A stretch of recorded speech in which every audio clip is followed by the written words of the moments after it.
নমস্কাৰ, welcome to study to learn. আজিৰ ভিডিঅ'টোৰ বিষয়বস্তু হ'ল correct tense of simple future tense part 13. Correct tense of simple future tense. Formationটো হ'ল subject plus shall oblique will plus V1 plus object oblique others. কেতিয়াবা কিছুমান sentenceত object নাথাকে সেইকাৰণে oblique others বুলি লিখা হৈছে. For example, I shall do the work. ইয়াতে subject I ৰ লগত shall, do V1 আৰু the work object. আমি এটা সেন্টেন্সত এনেকৈ কি শব্দ থাকিলে ক'ব পাৰিম যে সেন্টেন্সটো সিম্পল ফিউচাৰ টেন্সত হ'ব সেই শব্দ কেইটা হ'ল টুমৰো next Sunday coming Sunday next ইয়াতে ডট ডট দিয়া হৈছে মানে ইয়াতে মানডে ইয়াৰ মান্থ বা মান্থৰ নাম নেক্সট ফেব্ৰুৱাৰী জানুৱাৰী এনেকৈ থাকিব পাৰে ঠিক তেনেকৈ coming Sunday coming month coming year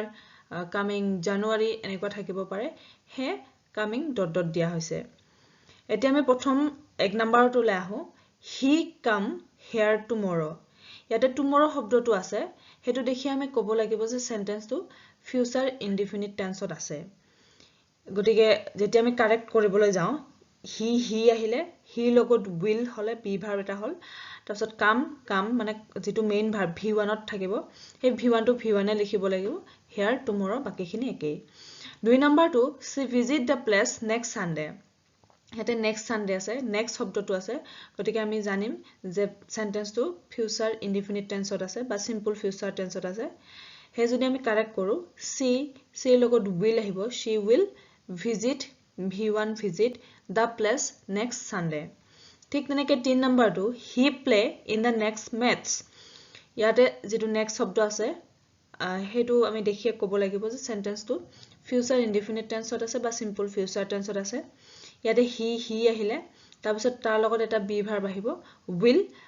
play v1 play in the next match next 4 নম্বৰটো হ'ল I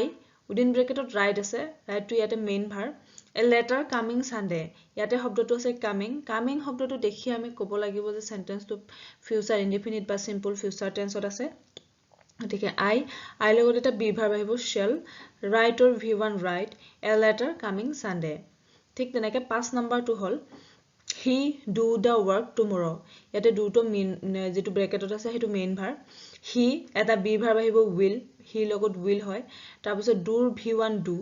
the work tomorrow ইয়াতে tomorrow শব্দটো দেখি আমি ক'ব পাৰিম যে সেন্টেন্সটো প্ৰেজেন্ট